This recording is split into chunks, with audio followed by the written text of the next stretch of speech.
um manejo de governo, mas certa uno que está sostenendo os pensionados e nos adultos maior. No momento na aqui nós está tomando nota que a situação está muito preocupante. Nós tomamos nota também de vários documentos que agora apresentar que não recebi atenção. Raad van Advies, na final de ano 2023, apresentar documento de qual que resumir e ano. E nós podemos tomar nota também desse documento aqui, que está prescrever também e está descrever uma situação que chama uma uitzichtloze situatie. Uma situação sem perspectiva para mais de 50% de nossa comunidade. E nós pensionados não caibam de margem aqui, que não viva de uma situação sem perspectiva. E no momento que não tem perspectiva, é a nossa tarefa para oferecer perspectiva, na esnan que não tem essa aqui.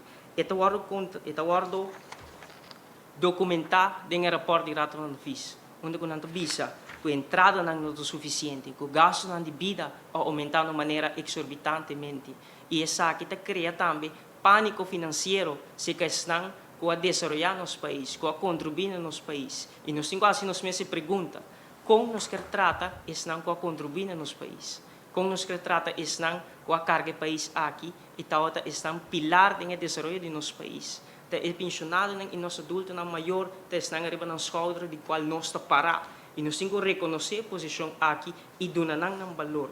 Sobre nós adultos maior, conforme a resolução da Nação Unida, visa que nós temos que tratar com dignidade, que nós temos que tratar com respeito, que nós temos que honrar para o qual que não há para nosso país, para a contribuição que não dona no nosso país. E é uma falta de respeito, e é um insulto no momento que é político que está pretendendo que tem que servir sua comunidade, que tem que tomar a decisão correta, que nega uma perspectiva nos pensionados e nos adultos maior.